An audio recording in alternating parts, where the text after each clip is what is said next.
done a little replanting here, and I set my scratches up. Well, I won't plan on cultivating these tomatoes. I'm gonna go ahead and knock that little crust off of it while I can get on it. And hit that row there. That's looking pretty good. Got this king scratches under here again. Y'all get tired of seeing these things. I said this soil here was real clean. I broke this up first, and it had a real thin cover crop on it because it was late, so that cleaned up real quick. But on that other stuff where it's got a lot of wheat straw in it, I'm gonna roll and cultivate that. But this right here where it's clean, while I got the scratches on here, I'm gonna go ahead and probably heal these tomatoes up next week. They're getting pretty tall. I planted them April 9th. You see I put the cups over in the video. They ain't lost no plants when it had that last frost. But anyway, I'm gonna go ahead and run the scratches over this here while I'm here, these 3 rows of tomatoes. And I gotta go there and cover some seed up. It was a little too wet. I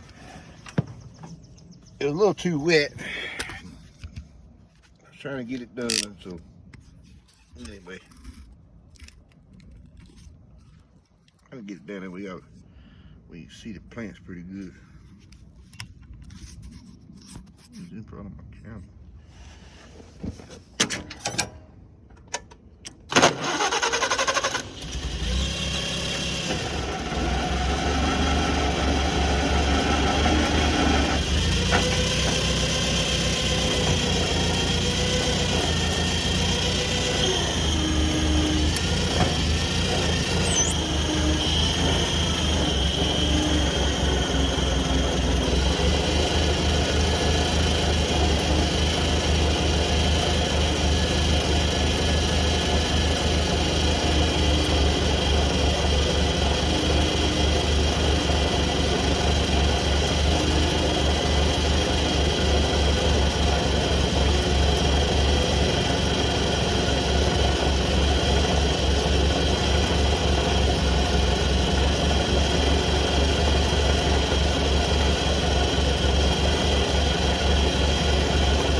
Well, looks pretty good to me. Said I'm gonna heal them up next week. Decided just to hit them while I was here with the scratchers. Knock that little crust off. I'm gonna hit that little row. I'm gonna brush that little row of okra there too. Just kind of clean it out a little bit. But yeah, I didn't put down no fertilizer or nothing. I'm gonna do that. I'm I'm gonna do that when I heal it up. I'm gonna hit it with another little dose of triple 10. But I had some tomatoes in here last year in this bottom down here, and I didn't fertilize none of it. I mean, it's pretty rich soil down here in this bottom here. But anyhow, that's 3 rows of tomatoes cultivated. I'm gonna hit that little row of okra. I got corn over there. I'm trying to replant some of that corn. Just hit the bare spots. The crows completely raked that while I had my back turned. I've been a garden here for years. Never had no crow problem, but it's the only first time I've had corn out here too though. But once they found it, they raped it. They scalped that. So I went through that trying to hit the little bare spots where nothing came up. Because they only eat the center out. They didn't mess with the 2 outside rows they didn't touch. The one over here closest to me they didn't touch. And they didn't touch on the ends. Just a big circle right in the center. They raped it. But anyhow, little cultivating, Farmall 140. Yeehaw!